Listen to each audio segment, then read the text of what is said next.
The wind off Montauk Point was sharp enough to cut through silk. Waves crashed in the distance, rolling in rhythm with the heavy breathing of a woman whose wrists were bound tight against splintered wood. Her name was Ava Miller Carter, 28, 6 months pregnant, barefoot on the damp sand. Her dress, once white, clung to her knees in the ocean breeze. The sky was bruised purple, the kind of sky that never forgets what it sees. "Ryan, please," she whispered, voice trembling through the gag he had loosened just enough for her to beg. Her husband, Ryan Carter, stood a few feet away, a silver flask in his hand. His designer shirt fluttered open, eyes glazed with whiskey and wounded pride. "You lied to me," he hissed. "You made a fool of me." Behind him, a second figure flicked a lighter. Sloane Pierce, Ryan's lover, a woman with a cruel smirk that gleamed under the flickering torchlight. Her red lips curled. "Let's burn the lies away," she said softly, as if reciting a prayer. The lighter clicked. The flame caught. Ava's pulse roared in her ears. She could smell the gasoline they had splashed at the base of the wooden cross that pinned her upright.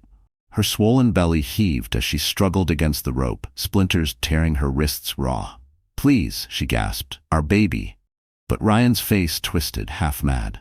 "That child isn't mine." Sloane's laughter cut through the night, brittle as glass. "You said it yourself, Ryan. A man like you doesn't raise another man's mistake." The first spark leapt from Sloane's hand to the soaked sand, crackling like the start of a storm. Fire crawled upward, licking the edges of the cross. Ava screamed, her voice swallowed by the hiss of flames. The smoke curled toward the night sky, red and black and merciless. Somewhere beyond the dunes, an engine roared, deep, powerful, and close. Headlights sliced through the fog. A Mercedes S-Class burst into view, tires spinning gravel, horn blaring. The door slammed before the car had even stopped. A tall man in a dark coat ran toward the blaze. Ethan Carter, Ryan's older brother, billionaire CEO of Carter Capital, the man who had quietly loved Ava long before she became his sister-in-law. "Ryan, what the hell are you doing?" he shouted, voice hoarse as he sprinted across the sand. The heat from the fire bit at his face, but he didn't slow down. Ryan staggered back, startled. "Stay out of this, Ethan." Ethan didn't listen. He ripped off his coat and threw it over the flames near Ava's feet, stamping on the embers. The fire flared higher, smoke stinging his eyes. Ava's sobs cracked through the chaos. "Ethan, please, my baby." He grabbed the burning ropes, ignoring the sparks biting into his palms. The smell of scorched fabric filled the air. Ethan gritted his teeth, yanking until the ropes snapped. He lifted Ava into his arms, shielding her with his body as another wave of fire burst up behind them. "Hold on, Ava," he murmured. "I've got you. You're safe now." Her fingers dug weakly into his shoulder as he carried her toward the car. Flames roared behind them, reflecting off the wet sand like molten glass. Ryan stood frozen, horror dawning too late across his face. Sloane dropped the lighter, her mascara running as sirens wailed in the distance. Ethan laid Ava in the passenger seat, wrapped his coat around her, and started the engine. His hands trembled, not from fear, but from the knowledge that what had burned tonight was more than wood. It was the end of a lie, and the beginning of a war. But as they sped into the darkness, neither of them knew that the fire they escaped was only the first spark of something much more dangerous. Morning light spilled across Central Park, cutting through the February chill. Ava Miller Carter sat alone on a bench near the lake, hands folded over her belly. Steam curled from her paper Starbucks cup, the only warmth she had left that week. Her phone buzzed, a short text from her husband. "Running late. Don't wait up." She stared at the screen for a long moment. Ryan used to send hearts, little jokes, plans for dinner. Now every message felt like an order. She sighed, pressed her hand against the curve of her stomach, and whispered, "You're all I have, little one." A jogger passed with a golden retriever, and Ava smiled faintly, imagining a life where things were simple. But the smile faded as soon as she walked back into their Park Avenue apartment. The scent hit first, not her lavender candles, but something sharp and floral, Dior Poison Girl, a fragrance she never wore. Her eyes moved across the living room. A champagne glass sat on the counter, half full, lipstick smudged. A navy blazer, Ryan's, lay draped on the sofa, a strand of blonde hair stuck to the collar. Ava's pulse tightened. In the bedroom, his MacBook Pro screen glowed. A new message blinked open. "Last night was fire. Can't stop thinking about you. The sender's name was just one letter, S. Ava froze. S for what? Sarah? Sophie? Or maybe Sloane Pierce, the publicist Ryan had met at the charity gala 2 months ago. Her breath hitched. She closed the laptop, afraid to see more. Just then the elevator chimed. Ryan's voice echoed down the hall. Ava? You home? She quickly wiped her tears, forcing a smile as he stepped inside, expensive cologne masking the faint scent of guilt. He kissed her cheek, distracted. You look tired, he muttered, tossing his keys beside the Rolex watch he never took off. You should rest more. Ava nodded, though her heart hammered. You didn't come home last night. Business dinner, he snapped. Stop acting like a detective. The words stung. She bit her tongue, unwilling to argue. Instead, she watched him from the doorway, the man she once believed was her safe place. That evening, her best friend Maya Nguyen, a communications officer at their charity foundation, called over FaceTime. Girl, you okay? You've been quiet. Ava hesitated, then whispered, I think Ryan's seeing someone. Maya's eyes narrowed. You need to protect yourself. Screenshot everything. Don't confront him yet. Just gather proof. Ava nodded. She'd always been gentle, trusting. But something inside her shifted. She started saving messages, photographing receipts, tracing small lies like breadcrumbs. 3 days later, while helping with paperwork at the foundation, Ava overheard Ethan Carter, Ryan's older brother, in a conference call. His voice carried that calm power that made people listen. When he spotted her afterward, he smiled politely. How's the project coming along? She smiled back, though her eyes were tired. Good, just long nights. Ethan hesitated. And you? Are you okay? Ava looked away. I'm fine. He didn't believe her, but he respected silence. He'd always kept his distance, out of loyalty to his brother, out of fear of what his heart might reveal. Yet something in Ava's fragile smile haunted him long after she walked away. That night, Ava returned home early. Ryan was in the shower. She unlocked his phone. The passcode hadn't changed. Her fingers trembled as she scrolled. Messages, photos, hotel receipts from the plaza. Each word was a knife. She sat on the bed, numb. From the bathroom, water still ran. She opened the gallery, a selfie of Ryan and Sloane, smiling with champagne glasses. Behind them, the Fifth Avenue skyline glittered through a window.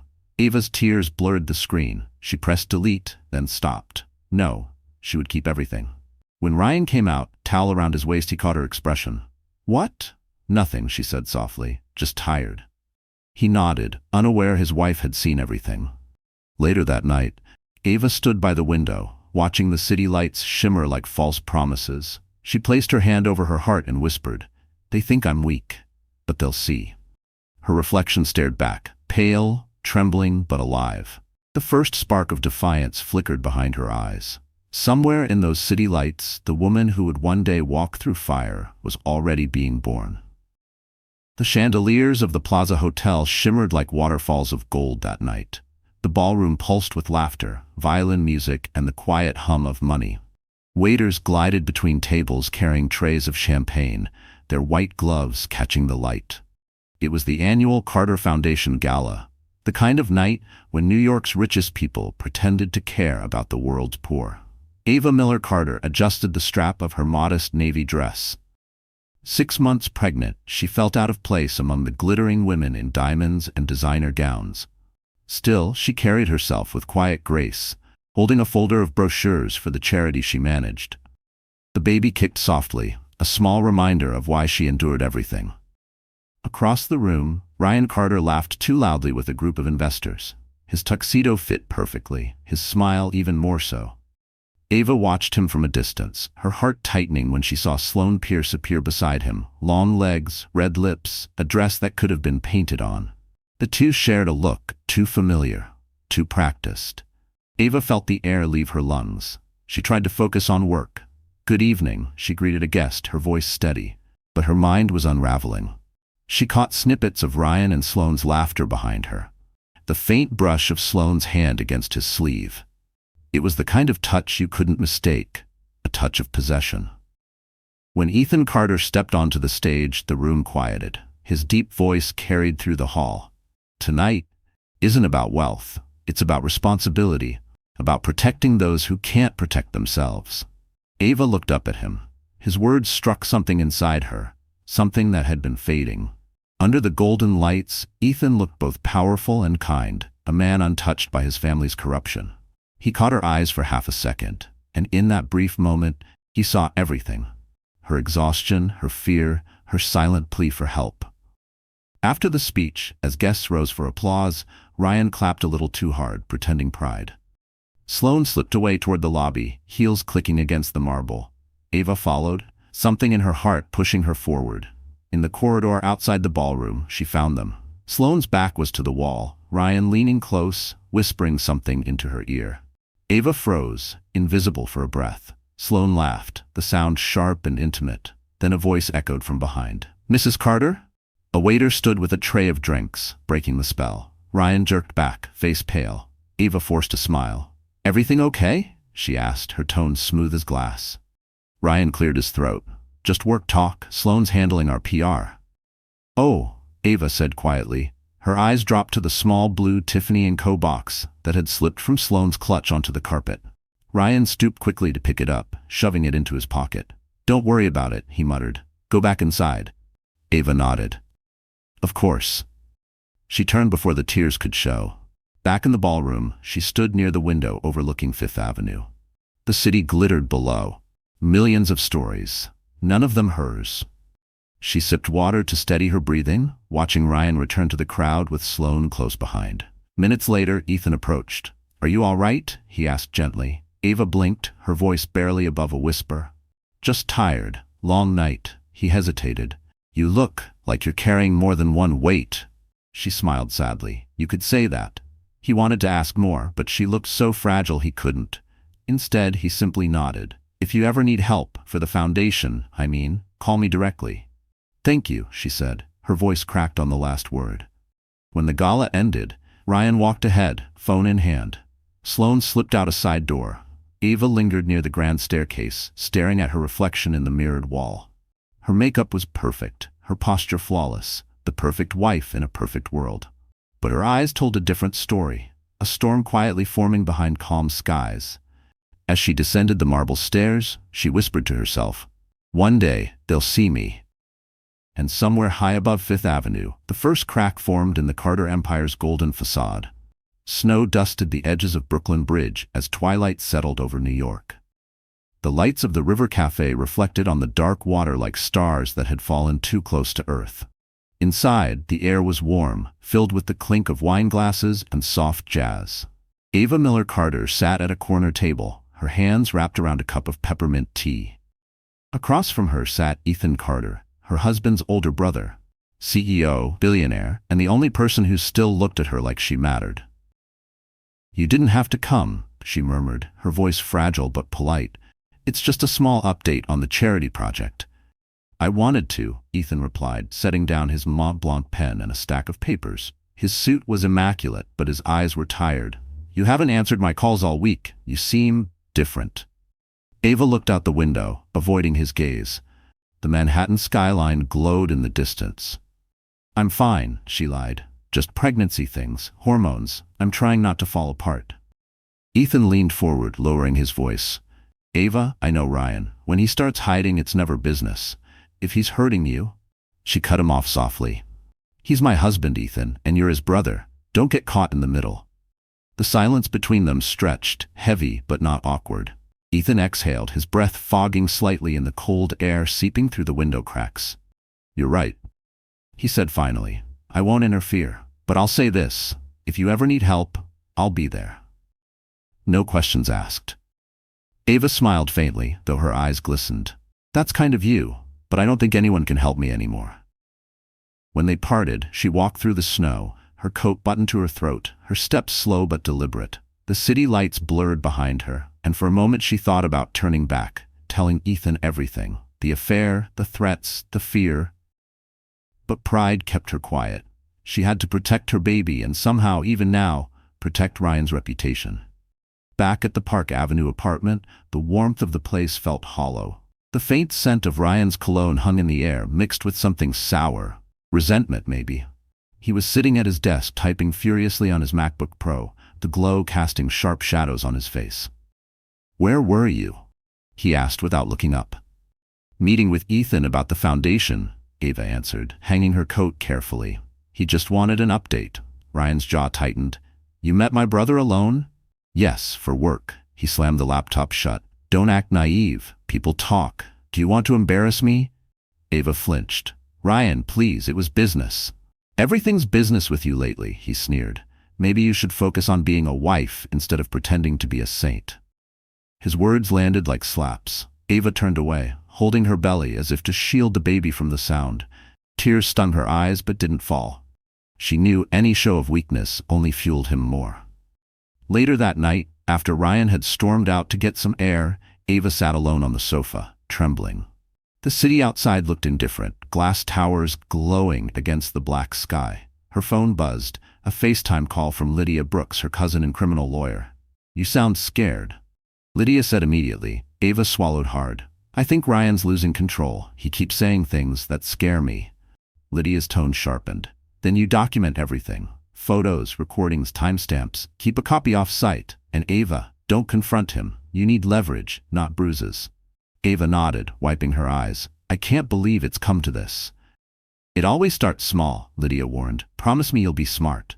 After the call, Ava opened a new note on her phone. Evidence, day 1. She wrote down the time, the words, the mood. It was the first line in what would later become a diary of survival. In another part of the city, Ethan sat in his office on Park Avenue, staring at the snow outside. His gut told him something was very wrong. He picked up his Mont Blanc pen again, tapped it against his desk, and whispered, I should have stayed. But it was already too late. Because the line between loyalty and love had just been crossed, and none of them would ever be the same again. The penthouse on Park Avenue glowed like a glass lantern against the Manhattan skyline. From 30 floors up, the city looked distant, harmless, a toy version of itself. Inside, laughter echoed through the marble halls. Waiters carried trays of champagne and truffles, while the pianist in the corner played a soft jazz version of Fly Me to the Moon. It was Ryan Carter's birthday, a celebration planned not by his wife, but by Sloane Pierce. The irony wasn't lost on Ava, who stood quietly by the window, hands resting on her pregnant belly. Her silk dress hugged her gently, but she felt like she was wearing someone else's skin.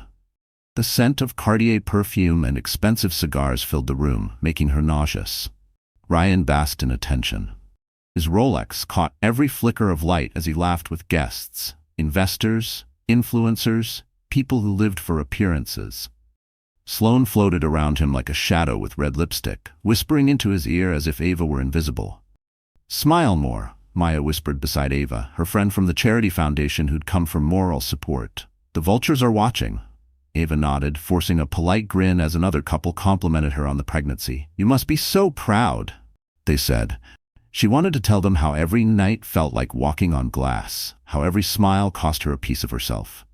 Instead, she said, yes, very proud. When the cake arrived, 3 tiers of gold and cream, Ryan clinked his glass. To family, to loyalty, and to success, he toasted. The word loyalty made Ava's stomach twist. Someone suggested a game, truth or drink. The crowd cheered. Sloane clapped her manicured hands. I'll start, she said sweetly. Ryan, what's something you've done this year that your wife doesn't know about? Laughter rippled through the room.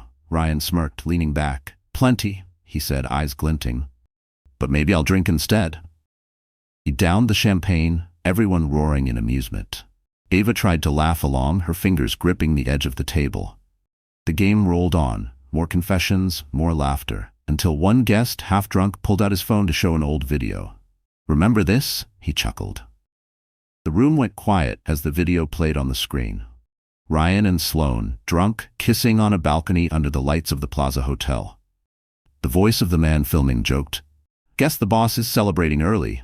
Maya's jaw dropped. Glass shattered somewhere behind them. Ryan lunged to snatch the phone, but the image had already burned into every eye present. Ava stood still, her world tilting sideways. She didn't scream, she didn't cry, she simply looked at her husband, really looked. His panic, his shame, his pathetic attempt to laugh it off. It's a joke, he said too loudly. Old video, deepfake probably. No one believed him, not even Sloane, who turned pale. Ava took a deep breath, steadied herself, and smiled, the kind of smile that terrified men like Ryan. Happy birthday, she said softly, cutting the cake with perfect precision. Make a wish. The guests began to murmur, awkward laughter fading into silence. When the party finally ended, Ava followed Ryan into the hallway. He slammed the door behind them. "You humiliated me," he roared. "You humiliated yourself," she replied calmly. His face twisted. "That baby isn't even mine, is it?" Ava flinched. "How dare you?" He stepped closer, his breath reeking of whiskey. "You think you can embarrass me? You're nothing without me, don't forget that." She stared at him, not with fear but with something colder, resolve. "Then I'll become something," she said quietly, "with or without you." He froze, stunned by the steel in her tone. When he finally stormed out, slamming the door so hard the glass trembled, Ava let out a long, shaky breath. She sank to the floor, one hand on her belly. The city outside sparkled as if mocking her pain. Maya called minutes later. "I'm so sorry, Ava." "I have the video, I'll keep it safe." "Good," Ava whispered. "We might need it." She turned her head toward the dark skyline and whispered to her unborn child, "We're not weak. We're surviving." And in that quiet penthouse, among broken glass and fading perfume, Ava's silence turned into a plan. The morning after the birthday party, Ava Miller Carter woke to silence. No music, no laughter, just the hum of the refrigerator echoing through the Park Avenue penthouse. The sun hit the marble floor in perfect lines, but everything inside her felt crooked. Ryan had already left. His side of the bed was cold. A note sat on his pillow, written in his careless scrawl, "I'll be at the office. Don't call me." Ava stared at it, then crumpled the paper in her fist. Her stomach tightened as the baby kicked. She whispered, "It's okay, sweetheart. I'm still here." When she walked into the kitchen, she noticed something strange. The credit cards that usually sat in the crystal bowl by the fruit basket were gone. All of them. Her phone buzzed with a notification. Account access denied. Her heart sank. She opened her MacBook Air, logged into the joint account, password invalid. She tried again. Same result. Ryan had cut her off. That afternoon she called his office.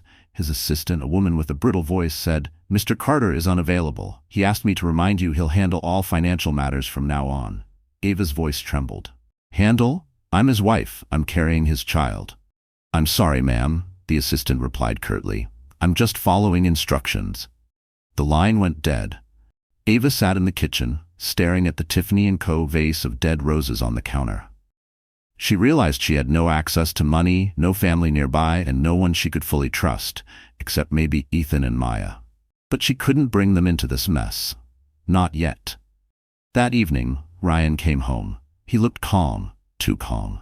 "I moved the accounts," he said, pouring himself scotch. "You've been spending too much." "I've been buying baby clothes," she said quietly. He shrugged. "That's what assistants are for. You shouldn't stress over these things." He sounded polite, almost charming, but his eyes were empty. "You don't need to check statements, Ava. You need to rest. You're emotional. It's not your fault. Hormones, you know?" Ava felt her chest tighten. "You're controlling me." He smiled faintly. "I'm protecting you." The next day, a new housekeeper arrived, a quiet woman named Elena, who seemed to report everything to Ryan. Every time Ava stepped outside, Elena would text someone. When Ava asked about it, Elena just smiled nervously and said, "Mr. Carter likes to know you're safe." Ava's world shrank to the walls of that apartment. She'd walk laps through the living room, her reflection following her in the glass walls. Sometimes she'd stop at the window overlooking Central Park, watching joggers and families pass below, wishing she could trade places with anyone down there. At night, she couldn't sleep. Ryan came home late, smelling of Dior Sauvage and smoke. He'd shower, crawl into bed, and turn his back without a word.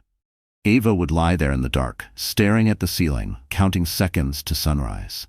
One morning, she decided she couldn't live like this. She dug out her old Kindle, the one Ryan never noticed. It had Wi-Fi. She downloaded Atomic Habits by James Clear, a book she'd once seen Maya reading. It talked about rebuilding life one small step at a time. She began writing. Each morning, before Ryan woke, she'd open the Notes app and record everything, every insult, every financial restriction, every sign of control. She emailed copies to herself under code names. When Ryan discovered her using the laptop one night, he frowned. "What are you working on?" "Just foundation reports," she said, closing it quickly. He studied her face for a long time. "You've been distant lately." "I'm pregnant," she said, forcing a laugh. "It's exhausting." He nodded, half believing her, then walked away. As soon as he left, she backed up her files to a hidden folder in the cloud, labeling it, "For Lydia." Her cousin had told her once, "Keep evidence. Always." Ava opened the balcony doors, breathing in the cold air. Below her, Fifth Avenue glittered, busy, indifferent. Somewhere out there was freedom. She whispered to her unborn baby, "We'll get out. I don't know how yet, but we will." Then she placed her hand on the glass, watching her reflection fade into the city lights. And in that quiet apartment, under the illusion of luxury, a prisoner began planning her escape. Spring sunlight filtered through the tall windows of the penthouse, glinting off the glass table where Ava Miller Carter sat, reviewing donation reports for the Charity Foundation. She was halfway through a spreadsheet when Ryan Carter appeared in the doorway, wearing a rare smile. "Pack a bag," he said lightly. "We're going to East Hampton for the weekend." Ava blinked. "What? Why?"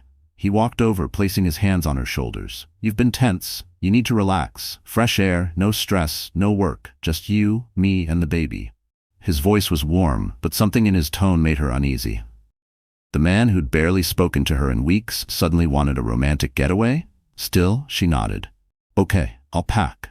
That afternoon, they drove down the Long Island Expressway in silence. Ryan's Mercedes S-Class hummed softly, sunlight bouncing off the hood. Ava gazed out the window, her mind spinning. Every time she looked at her husband's face reflected in the glass, she saw a stranger. The house in East Hampton was stunning. White stone walls, French doors, and a sprawling backyard that opened onto dunes and seagrass. The smell of salt water and lilac filled the air. On the surface, it looked like a dream. Inside, though, the atmosphere was cold. Ryan had stocked the bar, lit candles, and even had a private chef prepare dinner. He was performing a role, the charming husband. Ava could feel it. That night, over grilled salmon and wine, she only drank sparkling water. Ryan reached across the table. "Ava, I've been thinking, we've had misunderstandings. Let's reset. No more fights, just family." Ava studied him carefully. His smile didn't reach his eyes. "That would be nice," she said softly. "Good." He lifted his glass. "To a new beginning." But his gaze lingered too long, too intense, as if he were rehearsing something he hadn't said yet. Later, while unpacking, Ava noticed a few odd things around the house. A canister of lighter fluid in the shed, bundles of rope coiled neatly on a workbench, and a wooden frame leaning against the wall. Something that looked like a prop from a bonfire. When she asked about it, the caretaker said, "Mr. Carter's idea. He wanted a big fire pit for the weekend, said it would be symbolic." Symbolic. The word made her skin prickle. The next morning, Sloane Pierce arrived unannounced, all smiles and sunglasses. "Surprise," she chirped, holding a box wrapped in white ribbon. "I brought a little gift for the baby." Ava stiffened. Ryan, standing behind her, didn't look surprised at all. "I invited her," he said casually. "She's helping me plan a new PR campaign for the Carter Foundation." Sloane set the box on the counter and opened it, a delicate silver ankle bracelet with tiny charms. "Isn't it sweet? I had it custom made." Ava forced a polite smile, though her pulse quickened. "It's beautiful." That night, the three of them had dinner together. The conversation felt like a stage play. Every word rehearsed, every glance loaded. Sloane laughed too loudly. Ryan kept refilling her glass. Ava sat quietly, her hands folded over her stomach, counting the seconds until it was over. Afterward, she stepped outside to breathe. The air was cool, the sea restless. The garden lights flickered over the dunes. From the distance, she could hear faint voices, Ryan and Sloane arguing. "You said it would be tonight," Sloane hissed. "Not yet," Ryan muttered. "She's pregnant. We have to make it look accidental." Ava froze. Her heart stopped. She pressed herself against the wall, listening. Sloane's voice rose. "You promised me everything. Money, the company, her out of the way." "Keep your voice down," Ryan snapped. "We'll do it right. I have a plan."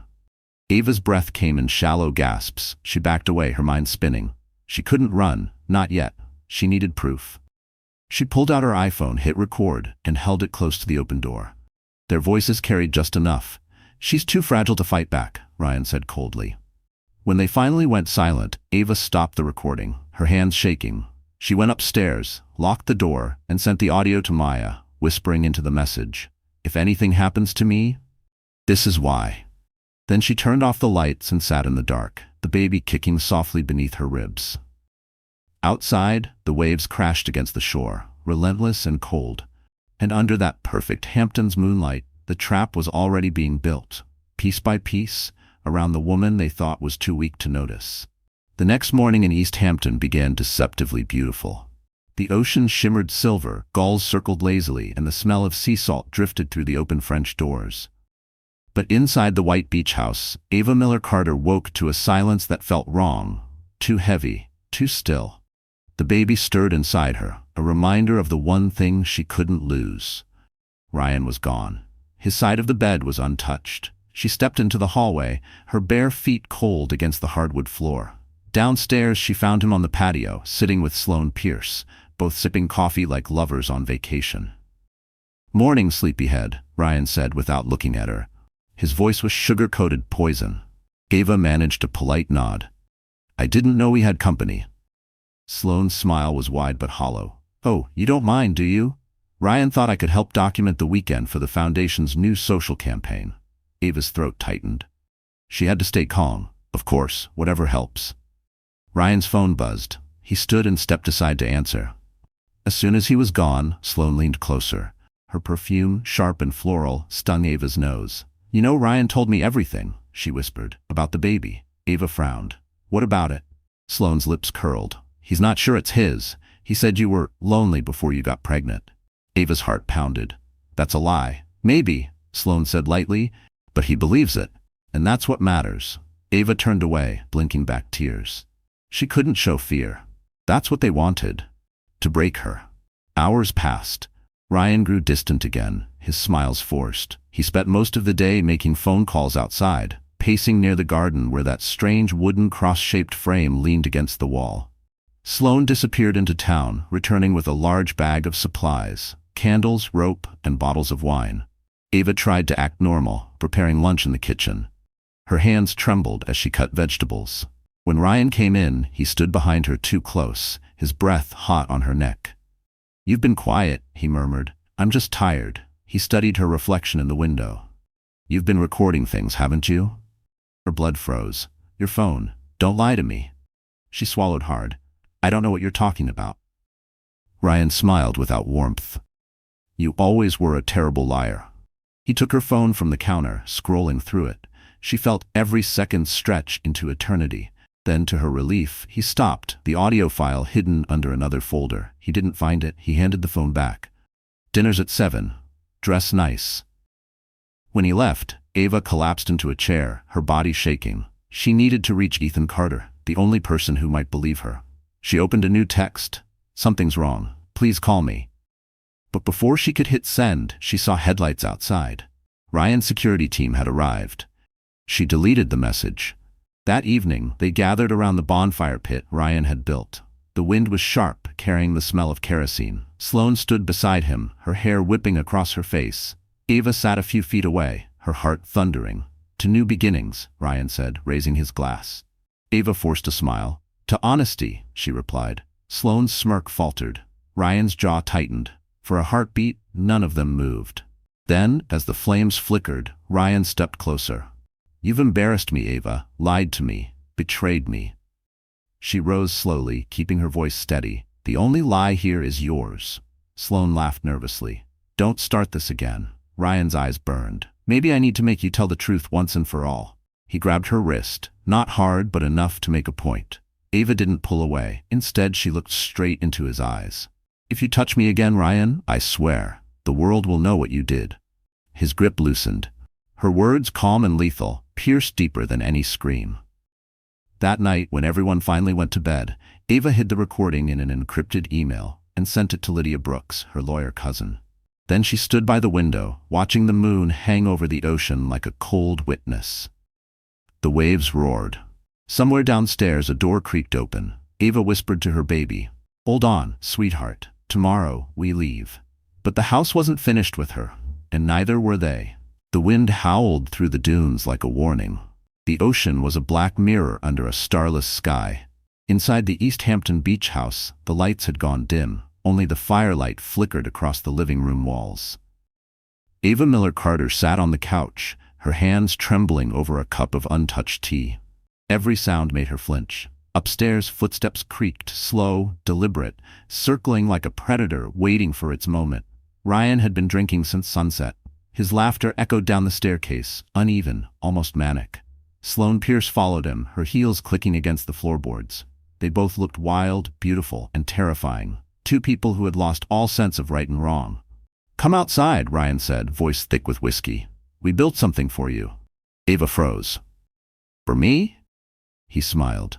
"A surprise, a celebration." Her instincts screamed, "Don't go," but she saw Sloane's phone recording. They wanted her reaction on video. Maybe they meant to humiliate her again. She forced herself to stand. "All right," she said quietly. "Let's get this over with." The three of them stepped into the cold night. The ocean roared beyond the dunes, and the smell of gasoline stunned the air. At the edge of the yard stood a massive wooden structure, tall, rough, shaped unmistakably like a cross. Ropes hung from it. A line of tiki torches surrounded it like a ritual circle. Ava stopped dead. "What is this?" Ryan spread his arms. "A little therapy, to cleanse the lies, to burn away what's broken." Sloane laughed softly. "It's symbolic, sweetheart. Don't look so scared." Ava backed away. "Ryan, this isn't funny." He stepped closer, grabbing her wrist. "You lied to me, Ava. You embarrassed me. You made me look like a fool in front of everyone. Tonight, you make it right." She tried to pull free, but he was stronger. "Stop," she cried. "You're hurting me." He ignored her, dragging her toward the cross. The ropes hung like waiting hands. Sloane raised her phone, her voice cold. "Just hold still, Ava. We're almost done." The panic hit like a wave. Ava twisted, shoving Ryan's shoulder, but he didn't budge. He grabbed both her wrists, binding them against the wood. The coarse rope bit into her skin. "Ryan, please," she whispered. "I'm pregnant." He hesitated for a fraction of a second, then his expression hardened. "If it's mine, the baby will survive." Sloane's smirk widened. "She's shaking." "Film it." Ava struggled, tears streaking her face. The flames from the torches flickered higher, catching the edge of her dress. "You don't have to do this," she screamed. Sloane poured a trail of lighter fluid across the sand, tracing a path to the wooden base. The smell was sharp and nauseating. "Oh, honey," she said softly, "we already did." Ryan lit a match. The flame danced between his fingers. For a heartbeat, everything went silent. Just the crackle of fire waiting to happen, the crash of waves behind them, and Ava's ragged breath. "Goodbye, Ava," Ryan whispered. The flame dropped. It hit the sand with a hiss, then roared to life. Fire crawled toward the cross, devouring the path of gasoline. Ava screamed, her voice swallowed by the wind. The heat hit her face, searing her lungs. "Ryan, please! Our baby!" Sloane turned the camera on herself, whispering, "This is what happens when you lie." But before the flames could reach her, headlights blazed across the field. The rumble of an engine shattered the night. A Mercedes S-Class tore down the narrow path, horn blaring, wheels spitting sand. Ryan spun around. "What the hell?" The car skidded to a halt, door flying open. Ethan Carter stepped out, his coat whipping in the wind. "Ryan," he shouted, his voice like thunder. "What are you doing?" Ryan's eyes widened, panic slicing through the alcohol haze. "Stay out of this!" Ethan didn't stop. He ran toward the burning torches, his shoes sinking into the sand. The flames glowed orange against his face, but he didn't slow down. Ava lifted her head, eyes wide. "Ethan, hold on," he yelled. The fire reached the wooden base, crackling louder, brighter. Sloane screamed, dropping the phone. Ryan stumbled backward, realizing too late that his brother wasn't bluffing. Ethan tore off his jacket and threw it over the flames, kicking at the burning sand as he lunged for Ava. Sparks bit into his hands, smoke clawed at his throat, but he kept pulling until the ropes gave way. He caught Ava just as the cross collapsed behind them in a burst of fire. The night erupted in chaos. The smell of smoke, the crash of waves, the sound of sirens far away. Ethan carried Ava through the smoke, his voice breaking. "You're safe. I've got you." Her hand clutched his shirt weakly. "The baby?" He looked at her, eyes fierce. "Still with us, I promise." And as he carried her away from the flames, the fire behind them became more than just destruction. It was the end of everything false and the beginning of a truth no one could stop. The world spun in blinding orange and black as Ethan Carter carried Ava Miller Carter through the smoke. Heat licked his face, embers clung to his coat, but he didn't stop. The fire crackled behind them, consuming the wooden cross that had nearly become her grave. Ava coughed weakly in his arms, her breath shallow. The night air smelled of salt, smoke, and betrayal. "Stay with me, Ava," Ethan shouted over the roar of the wind. "Don't close your eyes." Her fingers gripped his shirt, trembling. "My baby, please, Ethan. You're both okay. I promise." His voice cracked, but his stride didn't falter. He kicked open the beach gate and raced toward the parked Mercedes S-Class, its headlights slicing through the chaos. He set her gently in the passenger seat, wrapped his coat around her shaking body, and slammed the door. Ryan stumbled behind them, face pale in the firelight. "Ethan, wait, you don't understand." Ethan turned, eyes burning. "I understand enough." He started the engine, the deep growl of the car drowning out Ryan's words. Sloane screamed something, her voice lost in the storm of flames. The car tore down the dirt road toward Southampton Hospital, tires spitting gravel. Ava drifted in and out of consciousness, the rhythmic whoosh of waves fading into the steady hum of the highway. Ethan drove with one hand and held her hand with the other. Every mile felt like a lifetime. "Talk to me," he urged. "Stay awake." Ava's eyes fluttered open. Why did you come?" He swallowed hard. "Because I should have come sooner." For a long time neither spoke. The dashboard lights painted their faces in soft gold, like two survivors driving through the aftermath of a storm. When they reached the hospital, nurses rushed them inside. The fluorescent lights felt harsh after the darkness outside. Ethan followed as they wheeled Ava into a trauma room, his heart pounding against his ribs. The doctor barked orders. "She's dehydrated. Mild smoke inhalation. Get fetal monitoring now." Ethan stood frozen at the door until a nurse turned to him. "Sir, you need to wait outside." He nodded numbly and stepped into the hallway, his hands still covered in soot. Through the glass, he saw Ava lying on the gurney, pale but breathing. The monitor beeped steadily, 2 heartbeats, not 1. He exhaled, shoulders sagging in relief. Moments later, Lydia Brooks, Ava's cousin, burst into the corridor, her heels echoing on the tile. "Ethan, what happened?" "They tried to kill her," he said, voice low, furious. "Ryan and that woman, I saw it." Lydia's jaw tightened. "Then we have everything we need." She pulled out her tablet and opened an email Ava had sent hours earlier, the recording of Ryan and Sloane plotting her accident. Lydia's eyes darkened. "This is going to bury them." In the hospital room, Ava stirred, whispering Ethan's name. He rushed to her side. "I'm here." Her hand found his, fragile but steady. "You saved us," she said faintly. He shook his head. "You saved yourself. I just showed up." Tears slipped down her cheeks, streaking the soot. "Ryan, he was going to." Ethan brushed a strand of hair from her face. "He won't touch you again. I swear it." Outside, the first streaks of dawn colored the sky over Long Island.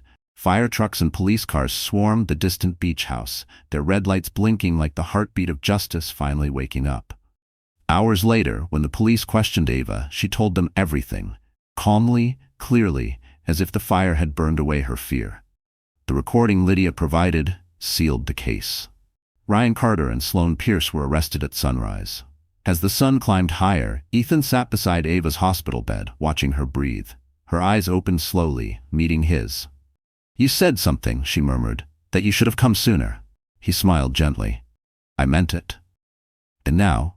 "Now," he said, "I'm not leaving." Ava looked out the window, where the morning light poured through like redemption. Her hand rested on her belly. "He'll never grow up in fear," she whispered. "Not like that." Ethan's eyes softened. "No, he'll grow up knowing his mother walked through fire and lived." She turned to him, tears glimmering like light through smoke, and that someone ran through it to save her. Outside, the sirens faded. Inside there was silence, the kind that comes after justice, after truth, after love finds its courage. And for the first time, Ava didn't feel weak. She felt reborn. The fire hadn't destroyed her. It had made her unstoppable. The smell of antiseptic lingered in the quiet hospital room, mixing with the faint hum of the Southampton hospital monitors. Ava Miller Carter sat propped against the white pillows, a blanket over her legs, her skin pale but alive. The rhythmic beeping beside her was steady, 2 heartbeats, hers and the tiny one that refused to quit. She rested her hand on her stomach, whispering, "We made it, baby. We really made it." The door opened. Lydia Brooks, sharp in a navy suit, stepped inside with a stack of folders tucked under her arm. Behind her followed Ethan Carter, his sleeves rolled up, his eyes still bloodshot from the night before. He paused at the threshold, as if unsure if he had the right to come closer. Ava looked up and smiled weakly. "You're both here." "Always," Lydia said, setting down her tablet. "We've got a mountain of evidence, Ava. Your recording, Ethan's eyewitness statement, security footage from the road. Everything. They can't talk their way out of this." Ava nodded slowly, though her voice trembled. Ryan was drunk, but Sloane, she knew exactly what she was doing. Lydia sat on the edge of the bed. "We've already handed the files to the DA. The East Hampton Police Department has both of them in custody. They tried to claim it was a prank gone wrong." Her lips curled into a cold smile. The judge didn't buy it. Ethan stood silent, leaning against the wall. His hands were bandaged from the burns, but he didn't seem to notice the pain. He just kept his eyes on Ava, as if afraid she might vanish again. "You should rest," he said softly. "You don't have to talk about any of this tonight." Ava shook her head. "I need to. If I stop, it'll all come crashing back." Lydia glanced between them. "Then let's go over what happens next." She opened the folder and spread out the photos. The remains of the cross, the charred ground, the canister of lighter fluid with Ryan's fingerprints. They'll be charged with attempted murder, conspiracy, and endangerment of an unborn child.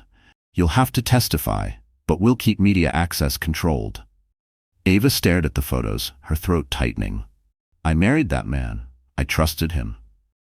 Ethan stepped closer. "You loved the person you thought he was. That's not your fault." She looked up at him. "And you loved me when you shouldn't have." He exhaled slowly. "Yeah, I did, but I'd rather love you the right way now, without secrets." Their eyes met for a long, silent moment. Lydia cleared her throat gently. "All right, before this turns into a Hallmark movie, let's talk logistics. I've set up a restraining order, and you'll be relocated temporarily until the trial. I'll handle all the press." Maya already started a campaign for survivors. She called it Fireproof. Ava's lips curved into a faint smile. "That sounds like her." Lydia packed up the photos and stood. "You'll be okay, Ava. The world's about to see what really happened." After she left, the room grew quiet again. Outside, snow began to fall softly against the window. Ava watched it for a moment before whispering, "It's strange. Everything's gone, but I feel lighter." Ethan pulled up a chair beside her. "Because it's over." She turned to him. "No, because I'm still here." He reached for her hand carefully, his fingers brushing hers. "You were stronger than any of us. You walked through fire and came out alive." She let out a shaky laugh. "And you ran through it." He smiled. "I'd do it again." For the first time in months, Ava closed her eyes and breathed without fear. The hospital monitors hummed, steady and reassuring. She felt the baby kick, a small, perfect reminder that life had chosen her again. When she opened her eyes, she saw the Mont Blanc pen on the nightstand, Ethan's. He must have left it there when he signed the police statements. She picked it up, running her fingers over the engraved initials EC. "Keep it," he said quietly. "A reminder that no one can write your story except you." Ava smiled. "Then I'll start a new one." Outside, dawn painted the horizon pink and gold. The fire that tried to end her had turned to ashes, but from those ashes, something unbreakable had begun. And as the sun rose over the hospital, Ava Miller Carter, wife, survivor, mother, finally understood. She hadn't been saved by luck or by love, but by her own refusal to burn. A week after the fire, Manhattan looked untouched by tragedy. The Carter Capitol Tower rose over Park Avenue, its mirrored windows gleaming under a pale March sun. To strangers, it was a monument of wealth and order. But inside the glass fortress, chaos brewed like smoke trapped beneath marble floors. Ethan Carter walked into the boardroom on the top floor, the faint scent of burned leather still clinging to his coat. Around the long oak table sat the family's lawyers, PR directors, and his father's oldest advisors. At the head sat Richard Carter, patriarch of the family, his face carved with anger and disbelief.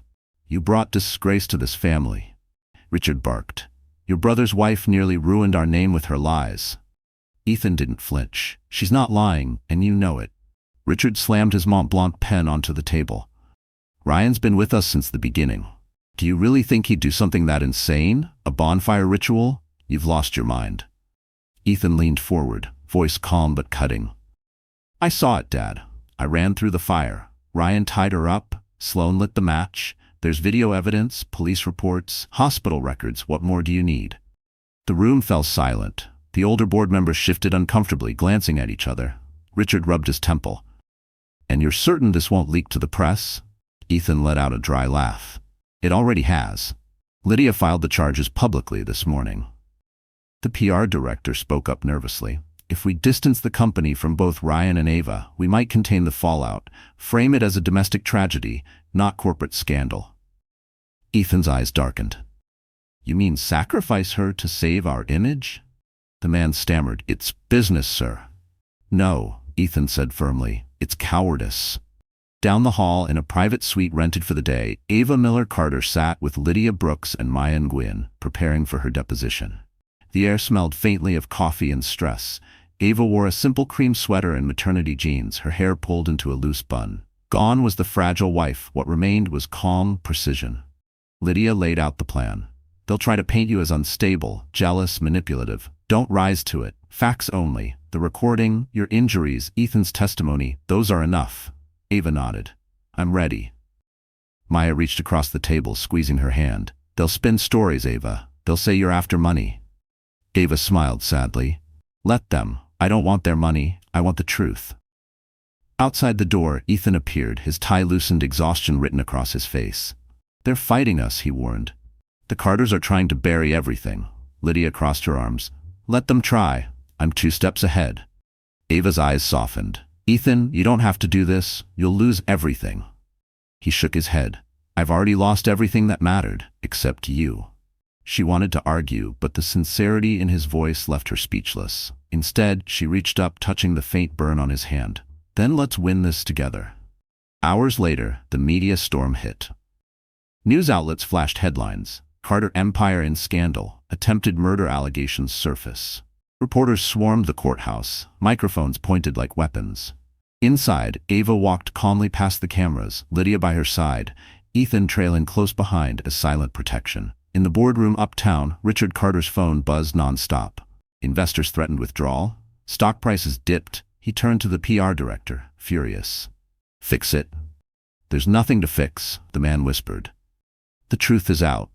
By evening, every network replayed the leaked audio of Ryan's voice. "She's too fragile to fight back." The line burned through social media, through every living room in America. Sympathy flooded in for Ava. Outrage swallowed Ryan and Sloan whole. That night, Ethan returned to the hospital to check on Ava. She was resting, a soft glow of peace finally replacing months of fear. The baby monitor beeped steadily beside her. "How bad is it?" she asked. Ethan smiled faintly. "Bad enough that the Carters will finally learn what humility feels like." She reached for his hand. "Then maybe the fire did what it was supposed to do." He tilted his head. "Which is?" "Burn away everything fake," she whispered, "so the truth could breathe." He nodded, eyes glimmering. "You really are fireproof, Ava." Outside the hospital window, the lights of Manhattan flickered against the night like a promise. And for the first time, it wasn't the Carters' empire that ruled the city. It was her story, the survivor's story. The one no amount of money could silence. The snow had melted from the streets of Manhattan, leaving behind puddles that reflected the neon chaos of the city. From her temporary apartment near Central Park, Ava Miller Carter sat by the window, watching the early morning runners pass by. The faint sound of sirens and coffee carts brought her a strange comfort. It was the sound of normal life, something she hadn't felt in months. Her body was healing, but her mind still carried the smoke and screams of that night in East Hampton. Some mornings she woke up gasping, convinced she still smelled gasoline. But each time she'd place a hand on her belly and whisper, "We're safe now. We're safe." The apartment was small but warm, filled with light and quiet. On the table sat her MacBook Air, open to a blank document titled Blueprint for Life After Fire. The cursor blinked like a heartbeat. She began typing. "Breathe. Protect the baby. Rebuild quietly. When ready, speak." The sound of the keys steadied her. The therapist had called it reclaiming control, but to Ava it was more than therapy. It was survival. The doorbell rang. She startled, then relaxed when she heard a familiar knock. 3 short taps, a pause, one more. It was Ethan Carter. He stepped in, carrying 2 Starbucks cups in a brown bag. "I brought your favorite," he said with a small smile. "Decaf caramel latte and those almond croissants you pretend you don't love." Ava smiled for real this time. You remembered. I remember everything, he said softly. They sat together at the table, the air thick with unspoken emotions. Ethan looked tired but resolute. The headlines had painted him as the family traitor, the man who betrayed his own blood. But Ava knew he didn't care. He'd chosen truth over legacy, and that made him free. How's the board handling the fallout? She asked. He chuckled dryly. The board's in panic mode. Richard's been trying to spin the story as a family tragedy. Investors are watching every move, but Carter Capital will survive without Ryan. Ava sipped her drink. And you? I'm not sure I want it to survive, Ethan admitted. I keep thinking, maybe it's time to build something new, something that actually means something. She looked at him, surprised. Like what? He reached into his coat pocket and pulled out a folded sheet of paper. Like this. It was a draft for a new organization, the Phoenix Foundation, a fund for women recovering from domestic violence and coercive control. Beneath the title was her name listed as co-founder. Ava's eyes widened. Ethan, this is, he interrupted gently. It's what you've already started, Ava. You turned your pain into proof. Let's make it power. You have the voice now. People listen when you speak. She ran her fingers over the page, her throat tightening. You really think anyone would trust me again? The media tore me apart. Ethan leaned closer. They didn't tear you apart, they just showed you who's worth trusting. Tears welled in her eyes. I don't want to be a symbol, Ethan. I just want peace. Then build peace, he said simply. Start there. Later that day, Maya Nguyen came by with a stack of mail, letters from women across the country. Survivors, single mothers, strangers. Each note carried gratitude, hope, and pain. One line stood out on a handwritten card. You survived what we couldn't. Please don't stop speaking. Ava read it aloud, voice shaking. Maya smiled through tears. They believe in you, Ava. Even if you don't yet. By evening, Ava sat alone at her laptop again. The cursor blinked where she had left it. Slowly, she added one more line to her list. Help others walk through their own fire. The baby kicked as if in agreement. Ava smiled, placing a hand on her stomach. You're going to have a strong mother, she whispered. One who doesn't hide anymore. Outside, the lights of Fifth Avenue shimmered through the window. The world had once burned her to ashes, but ashes, she realized, were fertile ground for something new. And in that quiet apartment, Ava Miller Carter stopped being a victim. She became the architect of her own rebirth. A thin fog rolled over lower Manhattan as dawn stretched between the glass towers of Wall Street. Inside Lydia Brooks's downtown law office, a storm of papers, coffee cups, and glowing screens filled the room. On one screen, a scrolling feed of headlines flashed nonstop. Ryan Carter pleads not guilty to attempted murder. Sloan Pierce claims victim was delusional. Carter Empire denies any involvement. Ava Miller Carter sat at the long conference table, hands resting over her belly. Her face had changed. No longer the soft, fearful wife, but a woman tempered by fire. Her voice was calm, her eyes sharper than anyone remembered.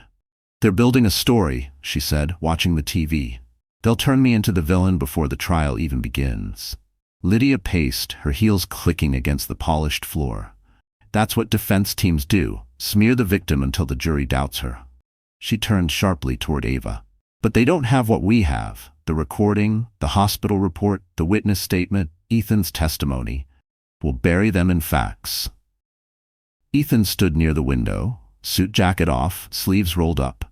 And if facts aren't enough? He asked quietly. The Carters don't fight clean, Lydia smirked. Then we play dirtier, but legally. Ava looked between them. I don't want revenge, she said softly. I want truth. I want him to face what he did. I want other women to know silence isn't safety. Lydia nodded. Then we make this public on your terms. Tomorrow morning, you speak. A live interview. No filters, no lawyers, just you. Ethan frowned. She's not ready for that. The press will eat her alive. Ava met his gaze. They already did once. They won't again. The next morning, the Good Morning America studio buzzed with electricity. Makeup artists hovered. Producers whispered into headsets. Ava sat in the makeup chair, the mirror reflecting a woman she barely recognized. Steady, unflinching, radiant even in her scars. Ethan stood nearby, silent but present. The producer leaned toward Ava. We'll start with the gala, move into the fire, then finish with your message about the foundation. No surprises. She nodded. I'm ready. When the cameras rolled, the host's voice was smooth but reverent. Today, we're speaking with Ava Miller Carter, survivor, mother, and founder of the Phoenix Foundation, a new organization helping women rebuild after abuse. The lights burned hot. The red camera light blinked. Ava took a slow breath. People think survival is about luck, she began. But it's not. It's about choosing to live, even when the world tells you not to. My husband tried to make me disappear, and for a long time I almost let him. But when I realized my silence was his power, I took it back. A hush fell over the studio. She spoke clearly, no tears, no tremor, only truth. He told me I was weak, that no one would believe me, but someone did. She turned slightly toward the camera. If you're watching this and you're scared, I believe you. You're not crazy. You're not alone. The host's voice was soft. And what do you want now, Ava? She smiled faintly. Peace and justice. When the interview ended, the crew clapped quietly. Ethan exhaled for the first time in minutes. Outside the building, a small crowd had gathered, women holding signs that read, "We believe her," and "Fireproof." As they stepped out, a gust of wind carried the sound of cameras clicking. Ava paused on the steps, sunlight catching her hair. "This isn't my fight alone anymore," she said to Ethan. He nodded. "No, but you started it." That night, the news replayed her interview on every channel. The clip went viral across social media. Within hours, donations to the Phoenix Foundation flooded in. Lydia called, voice triumphant. "They can't spin it anymore. You control the narrative now." Ava stood by her apartment window overlooking Central Park, the city glowing beneath her like a promise. "Then let's make it count," she said. Ethan joined her, slipping quietly beside her. "Remember, the trial will be ugly," he warned. She turned to him, her eyes steady. "So was the fire, and I survived that too." Outside, the lights of Manhattan shimmered like sparks refusing to die. And in that moment, Ava Miller Carter understood. She was no longer running from the flames. She was lighting her own. Rain lashed against the windows of the Ritz-Carlton, streaking the glass in long silver lines. The city outside blurred into rivers of light. Taxis, umbrellas, and skyscrapers dissolving in the storm. Inside the presidential suite, Ava Miller Carter stood before a full-length mirror, staring at the reflection of a woman who had weathered everything fire could not destroy. Tomorrow was the trial. The day her truth would be tested in front of the world. On the bed behind her lay folders, legal binders, and a dark navy dress Lydia had chosen. Modest but strong, the kind of outfit that said, "I'm not a victim. I'm a survivor." The clock read 11:37 p.m. Ava walked to the balcony, opening the door just enough to feel the cold air hit her face. Central Park stretched below like a shadowy labyrinth, the rain swallowing every sound except her heartbeat. For months she had lived waiting for this day, terrified, prepared, exhausted, but ready. Her phone buzzed on the nightstand. A message from Ethan Carter. "Still in the boardroom. Testimony prep done. You'll be brilliant tomorrow. Get some sleep." She smiled softly, typing back, "Don't stay up too late saving the world." A few seconds later, another text appeared. "Not the world, just you." She stared at the screen for a long time, her eyes stinging. Ethan had been her lifeline through the wreckage, yet never once had he pushed her. He stood behind her, not in front of her. That, she realized, was love. Not possession, not control, just quiet strength. The suite door opened and Lydia Brooks entered, her heels clicking against the marble floor. "Still awake?" she asked, setting down a stack of papers. "You should rest, Ava. Tomorrow's going to be brutal." Ava turned, calm but unyielding. "I've been living brutal for months." Lydia's expression softened.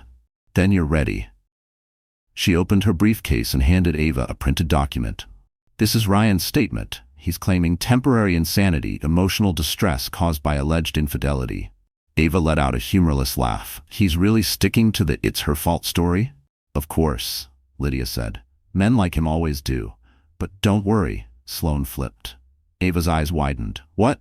"She made a deal this afternoon. Partial immunity in exchange for testifying against Ryan." Ava sank into the armchair, speechless. "She's finally turning on him," Lydia nodded. "Fear makes people talk, and she's terrified. She gave us proof, text messages, photos, everything. The prosecutors are thrilled." Ava closed her eyes, relief washing over her like rain after drought. "Then it's really ending." Lydia sat beside her. "Almost. But remember, tomorrow isn't just about him. It's about you reclaiming your narrative. No tears, no apologies. You walk in there as the woman who lived." Ava smiled faintly. That's exactly who I plan to be. When Lydia left, the suite fell silent again, except for the steady hum of the city below. Ava turned off the lights, leaving only the soft glow from the skyline outside. She picked up her Kindle, scrolling to her bookmarked chapter in Meditations by Marcus Aurelius. One line caught her eye. "The fire feeds on obstacles," she whispered it aloud, feeling the truth of it sink into her bones. "Yes," she murmured, "the fire feeds on obstacles." Her phone buzzed again. A video call from Ethan. She answered, and his face appeared, tired but warm. "Couldn't sleep?" he asked. "Couldn't stop thinking," she replied. "About tomorrow?" "About everything," she admitted. "If I win, he goes to prison. If I lose, he walks free. Either way, I have to live with what happened." Ethan's voice softened. "You already won, Ava. You survived. The rest is just paperwork." Her throat tightened. "You really believe that?" He nodded. "Completely." She smiled, a tear slipping down her cheek. "Then I'll hold on to that." "Get some rest," he said gently. "I'll see you in court." When the call ended, Ava stood at the window one last time. Lightning split the sky over Park Avenue, casting the city in white light for a heartbeat. She saw her reflection. Calm, resolute, unstoppable. She whispered to her unborn child, "Tomorrow, we close the chapter. And then, we start again." Outside, thunder rolled through the city like applause. And for the first time, Ava didn't fear the storm, because she had become it. The morning broke cold and gray over lower Manhattan, a thin mist crawling across the courthouse steps. Cameras lined the street, flashes popping like fireworks as black SUVs pulled up one by one. Reporters shouted questions, their voices rising above the hum of traffic. "Ava, do you feel safe testifying? Do you still love your husband? What about the baby?" Ava Miller Carter walked past them without a word. She wore the same navy dress from her hospital hearing, modest, precise, symbolic. Her hair was neatly tied back, her face calm, but her eyes told a story of survival no camera could capture. Beside her walked Lydia Brooks, briefcase in hand, jaw tight. Inside the courthouse, the air was heavy with whispers. At the defense table sat Ryan Carter, clean-shaven, polished, and pretending to be sane. His suit was tailored, his posture perfect. Only the twitch in his jaw betrayed him. Beside him, Sloane Pierce sat quietly, her once glamorous hair pulled into a nervous bun. She avoided Ava's eyes. The judge entered. "Court is now in session. The People versus Ryan Carter." Lydia leaned toward Ava and whispered, "This is it. Stay steady. No emotion until it's over." Ava nodded, gripping the silver bracelet on her wrist, a gift from Maya engraved with one word, fireproof. The prosecution began. Methodical and clear. They played the audio recording, Ryan's voice saying, "She's too fragile to fight back." The courtroom went silent except for the faint hiss of the recording. Then the video, blurry but unmistakable. Ryan dragging Ava across the sand, Sloane filming. Ava couldn't breathe. She stared at the screen, her body rigid as her past replayed for strangers. When the lights came back on, Ryan looked down, face pale. The prosecutor spoke firmly. "Mrs. Carter, please describe what we just saw." Ava rose, walking to the stand. The courtroom hushed. "That was the night my husband tried to kill me," she said quietly. "He said he wanted to burn away the lies, but the only liar was him." Her voice didn't shake, it didn't break. It simply cut through the air like truth itself. The cross-examination came next. Ryan's attorney, a slick man in an expensive Armani suit, smiled coldly. "Mrs. Carter, you have quite a dramatic story, but you have no physical witnesses to confirm that Mr. Carter meant harm, do you?" Ava met his gaze. "I have burns on my wrists. Is that not enough witness?" Murmurs rippled through the courtroom. The lawyer adjusted his tie, pressing on. "Isn't it true that your marriage had been strained? That perhaps you provoked him?" Lydia stood. "Objection. Victim blaming." "Sustained," the judge said sharply. But Ryan smirked. Ava saw it, that same cruel, smug twist of his mouth. The lawyer went on, "Tell me, Mrs. Carter, were you faithful?" The question hit like a slap. Gasps filled the room. Ethan, seated behind her, tensed. Ava turned to the judge. "Your Honor, my faithfulness isn't on trial. My survival is." The judge nodded. "Sustained. Move on." Ryan leaned toward his attorney, whispering something. The man nodded and held up a printed email. "We've recently obtained communication between Mrs. Carter and Mr. Ethan Carter, suggesting emotional intimacy before the incident." The crowd buzzed. Ava's stomach dropped. It was true. Late-night texts, nothing improper, but enough to twist. Lydia shot up. "Irrelevant. This is manipulation." The judge raised a hand. Counselor, control your tone. The lawyer smirked. Just establishing motive, Your Honor. Ava steadied herself, her pulse hammering. Yes, Ethan cared about me, she said firmly. But he never touched me, and he's the reason I'm alive to say that. Ryan's mask cracked. He slammed his hand on the table. Liar, he shouted. The judge's gavel thundered. Mr. Carter, one more outburst and you'll be removed.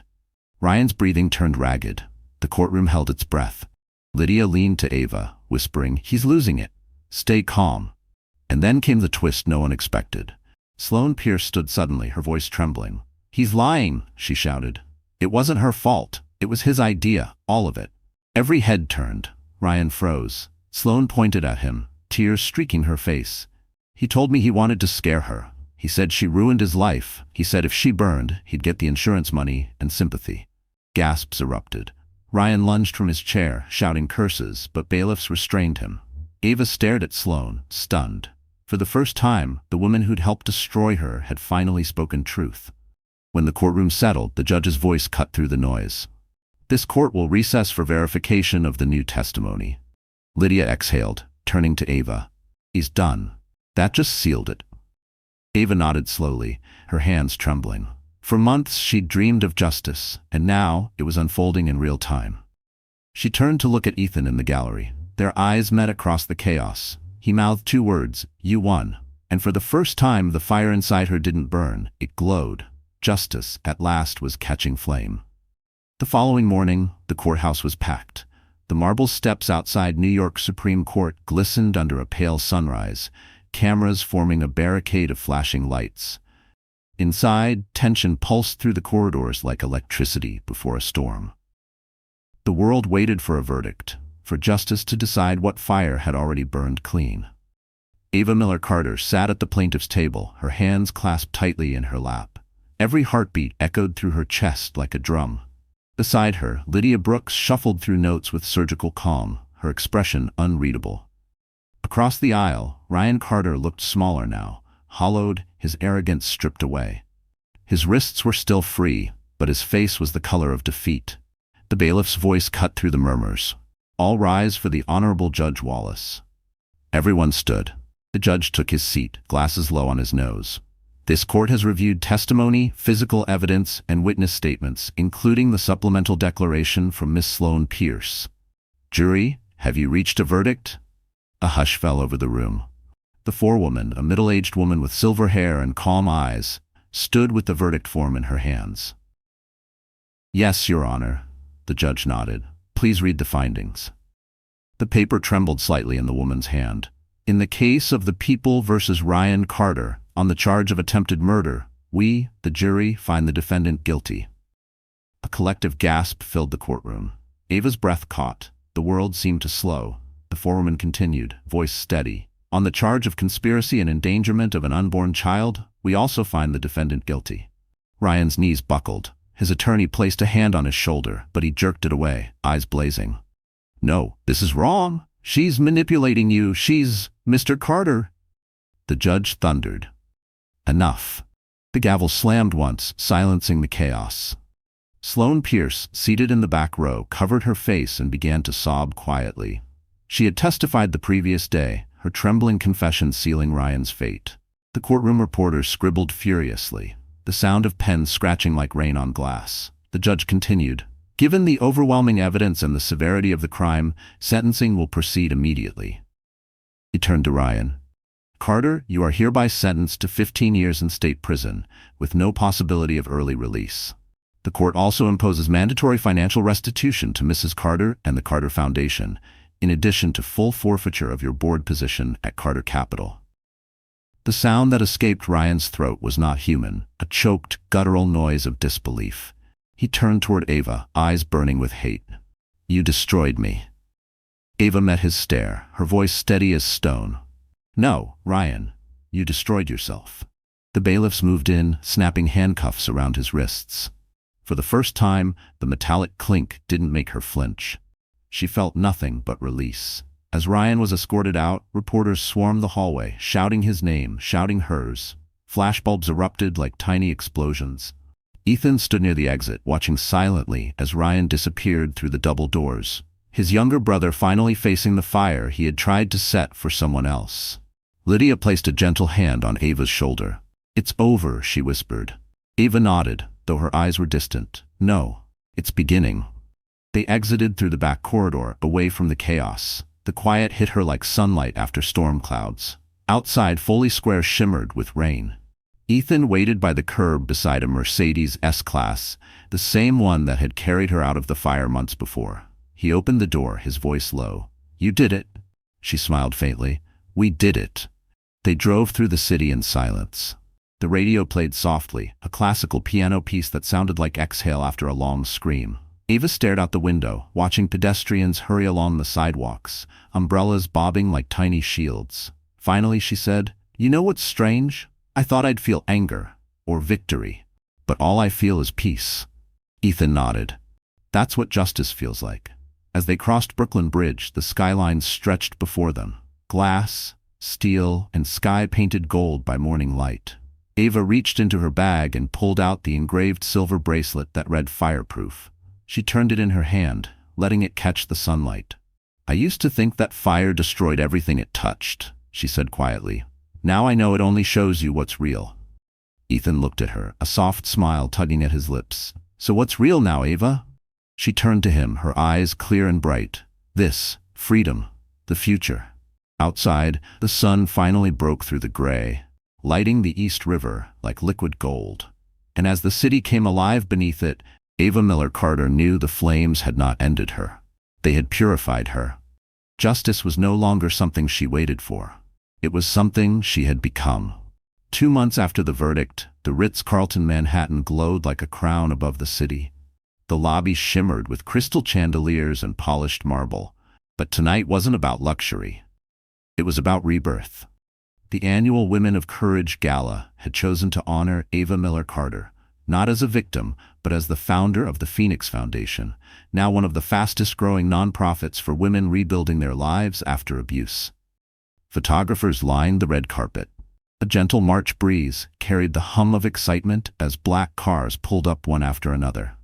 Guests in evening gowns and tuxedos stepped into the grand ballroom where golden light reflected off mirrored walls and soft music floated through the air. Ava arrived quietly, her navy satin dress draping gracefully over her baby bump. She was 7 months along now, glowing, strong, radiant. As she stepped out of the car, the cameras erupted in flashes. For a moment, she hesitated. Fame had once felt suffocating. Now it felt like justice reclaiming its voice. "Mrs. Carter, over here," reporters called. "Can we ask how it feels to stand here tonight, free?" Ava smiled softly, pausing just long enough for one photo. "It feels like peace," she said, and kept walking. Inside, Maya Nguyen rushed over, clipboard in hand, beaming. "You look incredible. The press is obsessed, donations are through the roof, and we have the Wall Street Journal waiting for a post-gala interview." Ava laughed. "Slow down, Maya. It's supposed to be a celebration, not a campaign rally." Maya grinned. "You earned this. Every second." Across the room, Ethan Carter stood near the stage, dressed in a charcoal suit, his eyes soft as they found her. He'd stepped down from the Carter family empire weeks earlier, publicly announcing his resignation to support the Phoenix Foundation. The press had called it corporate suicide. Ethan had called it clarity. He approached, holding 2 glasses of sparkling cider. "You made it," he said, handing her one. Ava smiled. "So did you." "Barely. Lydia's speech almost scared me," he teased. "She's calling you the face of modern resilience." "I don't want to be a face," Ava said quietly. "I just want to be someone who kept her word." Ethan tilted his head. "And what was that?" She looked around the ballroom, at the women she'd helped, at the supporters and donors and survivors standing tall. "That no woman walks through fire alone again." The room dimmed as the host's voice echoed through the speakers. "Ladies and gentlemen, please welcome this year's recipient of the Women of Courage Award, Ava Miller Carter." Applause thundered as Ava stepped onto the stage. The spotlight warmed her skin, but it didn't burn. Not like before. She took a deep breath, scanning the crowd. Lydia sat near the front, smiling proudly. Maya wiped a tear. Ethan stood in the back, arms crossed, eyes shining. Ava began softly. "When I stood in front of flames months ago, I thought my story was ending. I thought fire meant destruction. But I learned something. Fire doesn't always destroy. sometimes it reveals. The room fell silent, hanging on every word. It showed me who I was when everything else was stripped away. It showed me who would run through it for me. And it showed me that survival isn't a moment, it's a decision you make every single day. She paused, emotion catching in her throat. This award isn't about me, it's about every woman who's been told she's too broken to rise. You're not broken, you're fireproof. The crowd erupted in applause, many standing, some crying. Cameras flashed, capturing her in gold light, the glow of triumph without vengeance. When she stepped off stage, Ethan met her halfway. He said nothing, he just took her hand, their fingers intertwining naturally. "You were perfect," he murmured. She smiled through tears. "We were," she corrected. Later, as the orchestra played and guests mingled under crystal chandeliers, Ava slipped away to the terrace overlooking Central Park. The city lights stretched endlessly, reflections rippling across the dark water below. Ethan joined her, standing close but not too close. "You know," he said quietly, "for someone who didn't want attention, you owned that room." She laughed softly. "I didn't own it, I just told the truth." He turned toward her, the wind brushing his hair. "And what happens now?" Ava looked at the skyline, at the glowing windows, the heartbeat of the city that had once broken her. "Now?" she said. "Now I live. I raise my child. I build something no one can destroy." Ethan smiled. "You already did." For a moment, silence, not awkward but sacred. The kind that belongs to people who've seen death and chosen life anyway. Ava looked up at the stars breaking through the haze. "The fire's finally out." Ethan shook his head gently. "No, Ava. You just learned how to control it." And beneath the soft hum of the city, two survivors stood in the golden afterglow of redemption. Proof that even after everything burns, light can still be beautiful. The morning after the gala, Manhattan was bathed in gold. The rain had stopped and the city gleamed as if washed clean. Sunlight spilled across the skyline, touching every glass window, every rooftop garden, every reminder that life could rebuild itself from ruin. Ava Miller Carter woke to the sound of the city below. Taxi horns, laughter, a new day unfurling. For the first time in what felt like forever, she hadn't dreamed of fire. No smoke, no screaming, just silence. Peaceful, healing silence. She stood by the window, the soft cotton of her robe brushing against her knees, her hand resting on her belly. Her baby kicked gently, and she smiled. "You're almost here," she whispered, "and we're ready for you." The doorbell rang. She opened it to find Ethan Carter holding 2 coffees and a brown paper bag. "Breakfast delivery," he said. "Doctor's orders. You're not allowed to survive solely on toast anymore." She laughed, stepping aside. "You're relentless." "It's called consistency," he said, setting the bag down on the table. "Some people call it love." Ava looked at him for a long moment. There it was again, that easy humor, that quiet strength. The same man who had run through flames for her, who had faced his own family's wrath without blinking. "Sit," he said, opening the coffees. "We've got news." "What kind of news?" He handed her a folded New York Times. The front page headline read, "Ryan Carter sentenced to 15 years. Carter Capital restructures under new leadership." Below it, another smaller story. The Phoenix Foundation announces expansion across 5 states. Ava exhaled, almost in disbelief. "It's really happening," Ethan nodded. "Your foundation already has partnerships with hospitals and shelters. Donations tripled after the gala. Lydia said you've become the face of something bigger than yourself." She smiled. "I don't want to be the face, I just want to keep the fire going, the good kind." He nodded, studying her. "You will, but you need to rest first." "Rest?" She laughed lightly. "You do realize I'm about to give birth, right? Resting is not on the list." He grinned. "Fair point." They sat together, sipping coffee in quiet contentment. The city hummed below, alive, forgiving. Later that day, Ava met with Lydia Brooks at the office of the Phoenix Foundation. The space was bright and airy, framed by views of Central Park. The walls were lined with photos of women, survivors who had rebuilt their lives, faces glowing with strength. Lydia closed her laptop. "Everything's finalized. You're officially CEO." Ethan stepped down from the Carter board permanently. "You're free, Ava." Those words, "you're free," hit deeper than she expected.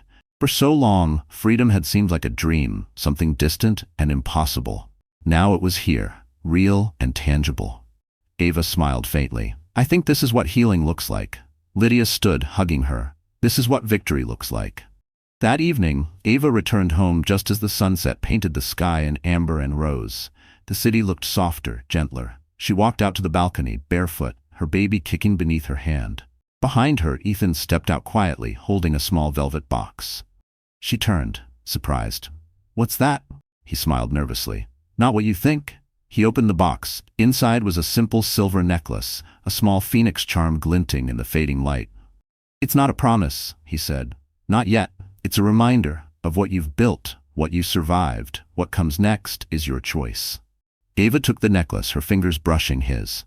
"It's beautiful," she said softly. "You are," he replied. They stood in silence, the city glowing beneath them. She looked out at Fifth Avenue, where traffic lights blinked like constellations. "You know," she said, "for the first time, I'm not afraid of what comes next." Ethan nodded. "Good, because the future's waiting." She smiled, slipping the necklace around her neck. The charm rested just over her heart. Below them, the city pulsed with life, taxis, laughter, dreams, the sound of resilience. Ava turned to Ethan, eyes shimmering with quiet joy. "I think we're finally home," he smiled, his hand brushing hers. "We are." For a long moment, they stood together, watching the skyline breathe.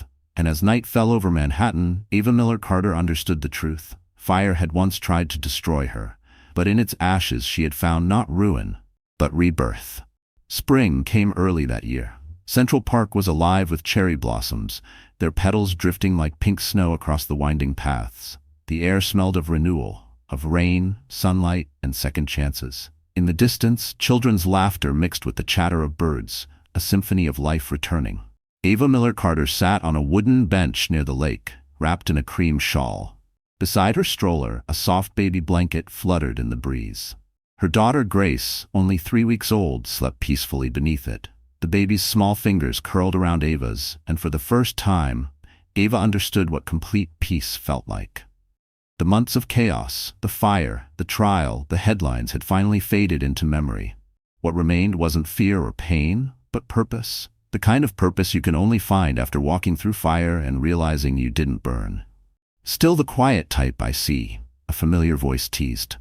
Ava turned, smiling as Ethan Carter approached, carrying 2 coffees from Starbucks. His hair was tousled from the wind, his tie loosened, that same mix of calm and warmth she had come to trust.